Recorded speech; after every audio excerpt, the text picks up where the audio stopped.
Hello everybody, welcome to Tracy Learning Chemistry videos. Today we'll be discussing about general rules for naming organic compounds, and in that we'll be covering the topic naming saturated branch chain hydrocarbons.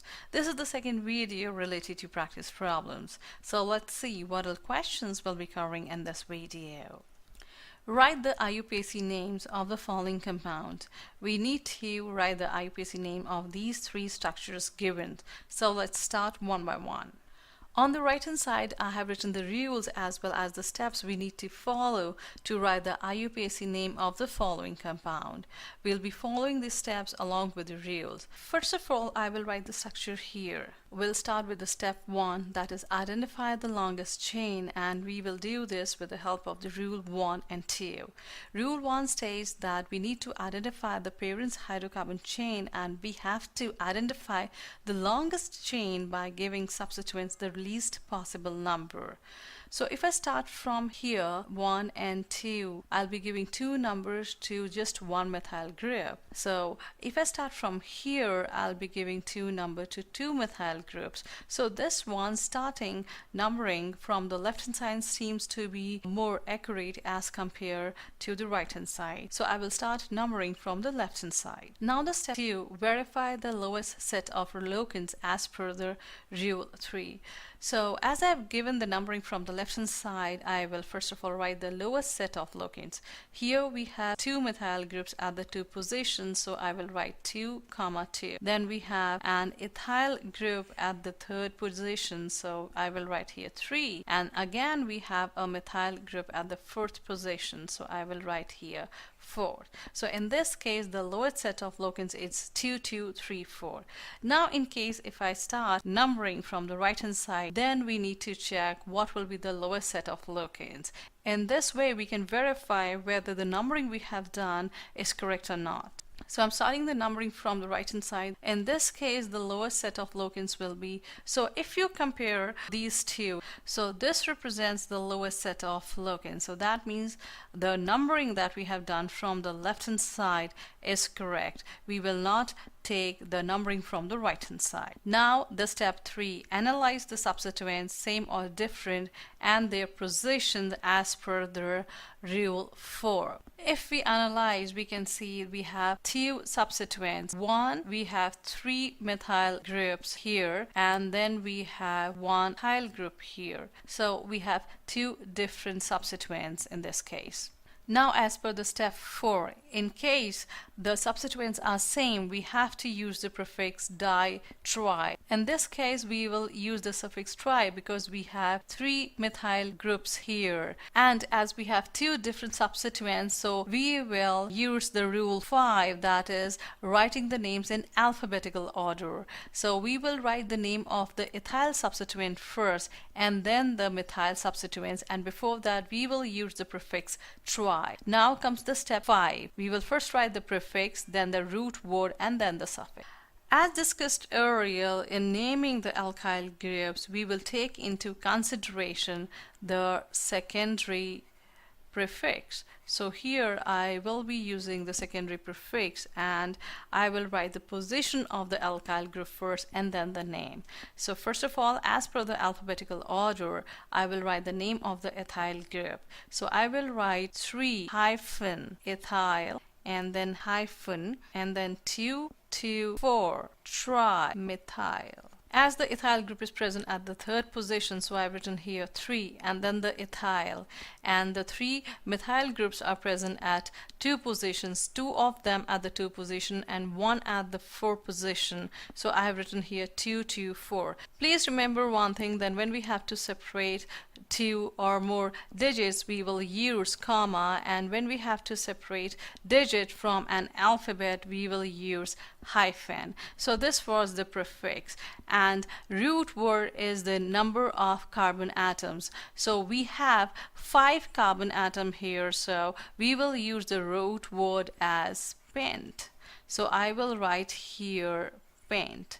And the suffix in this case, as discussed earlier, we will be using the primary suffix, and the primary suffix in this case is ane. Ane stands for saturated hydrocarbon, which means the hydrocarbon in which the carbon atoms are bonded to each other with single covalent bond. So the name of this compound is 3-ethyl 2,2,4-trimethyl pentane.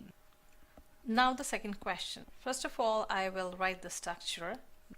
So first of all, the step 1, we need to identify the longest chain. So if I start from here, now if I explore more, if I start numbering, say from here, then see how many carbon atoms we can take in the longest chain. Let me start from here. So now if I start numbering from this carbon atom, the longest chain consists of 7 carbon atoms. So this will be the longest chain. So I will not take the earlier numbering, which has 6 carbon atoms. Now we have identified the longest chain. The second step is to verify the lowest set of locants. So the lowest set of locants will be 3 and 4.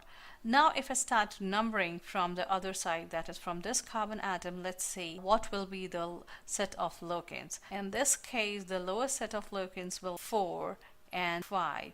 So if we compare these two, this one is lowest set of locants. So that means the initial numbering that we have done, that is the correct one. Now the third step, so we have to analyze the two substituents. Here we have different substituents. This is a methyl group and this one is the ethyl group. So as per the step 4, if we have same substituents, we can use the prefix di-tri. In this case we cannot because we have two different substituents. So we will use the alphabetical order as per the 5. So we will write the name of the ethyl group first and then the methyl group. Now the step 5. First of all, I will write the position of the alkyl group in the alphabetical order. So this will be 4 ethyl, 3 methyl. Now comes the root word. The longest chain consists of 7 carbon atoms, so the root word will be hept. And the suffix will be ane. Ane stands for saturated hydrocarbon. So the IUPAC name of this compound is 4-ethyl 3-methyl heptane.